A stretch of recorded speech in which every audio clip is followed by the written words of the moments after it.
त्याच्याशिवाय मला देणं घेणं नाही.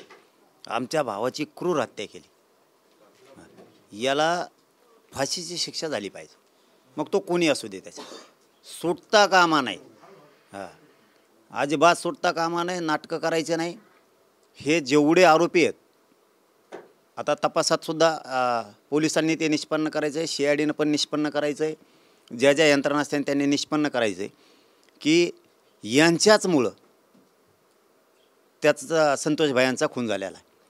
कारण त्यांना 120B मध्ये पण घ्यायचं, त्यांना 302 मध्ये पण घ्यायचं. त्यांना खुनाच्या आरोपात ते आहेतच, 100% आहेत आणि सगळेचे सगळे आहेत.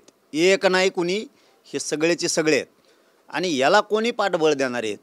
मंत्री असतील, कोणी आमदार खासदार असतील, कोण सरकारमधले असतील, ते सुद्धा सहआरोपी 302 मध्ये झालेच पाहिजेत. सुट्टी नाही.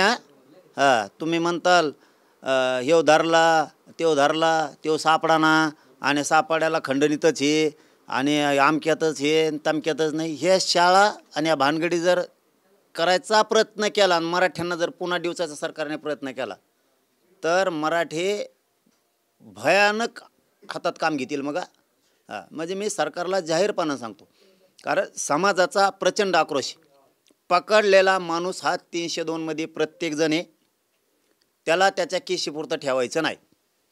कटात सहभागी आहे, एकमेकांना फोन केलेले, ती एकमेकाला साथ दिलेली. आणि यांना सगळ्याला जेवढे आता धरतील आणि धरलेले आहेत, यांना सगळ्यांना सरकारमधल्या कोणत्या मंत्र्यानं पाठबळ दिलंय का हे बघायचं आणि त्यालासुद्धा 302 मध्ये घ्यायचं. हे सुद्धा सगळे आता आहेत. हे नसता तुम्ही आणताना नाटक दाखवता, तात्पुरतं खुश करायचं काम करताल. काय खुशी आहे आम्हाला? तुम्ही धरले का उपकार केला काय? इथं माणूस गेला आमचा, आज अख्खं कुटुंबाच्या डोळ्यात रक्त आहे, पाणी आहे, लेकराचं छत्र गेलंय आणि तुम्ही काय सांगताय? काय लई असं काय एखादा गड जिंकल्यासारखंच करायला लागलात, लढाई जिंकून आल्यासारखी.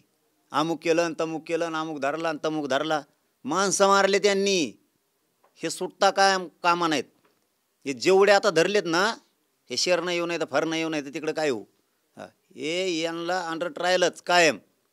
मराठ्यांच्या दुखावर मीठ चोळायचं काम करायचं नाही आणि संतोष भैयाच्या मृत्यूशी खेळायचं नाही अजिबात सरकारने.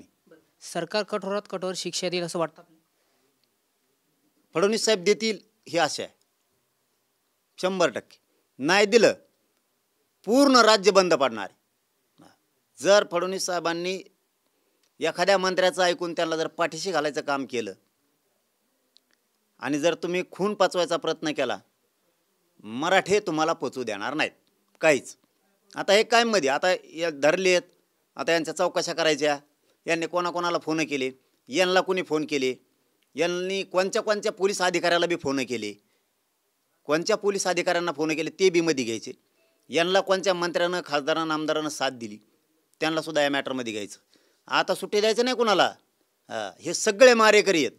हे सगळे यांनी सगळ्यांनी मिळून हत्या घडून आणलेली, सगळ्यांनी मिळून. याच्यात कोणीच माघारात हा कामा नाही अजिबात. सरकारला जाहीरपणानं सांगतो, अजिबात धरलेल्याला याला सुट्टी द्यायची नाही आणि याच्या मागं कोण कोण आहेत त्याला पण द्यायचे नाही. मग मंत्री असला तरी त्याला बी द्यायचे नाही.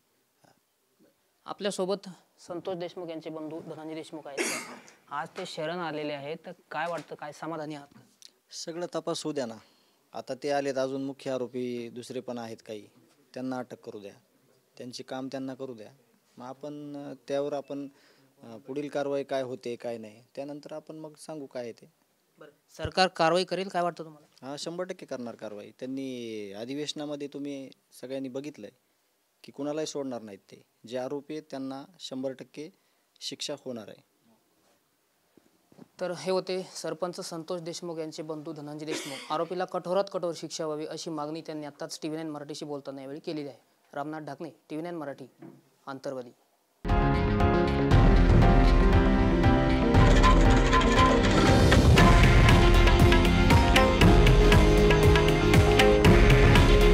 हे आहे देशातील नंबर 1 न्यूज नेटवर्क आणि आपण पाहत आहात TV9 मराठी. काळजी तुमची, हित महाराष्ट्राचं.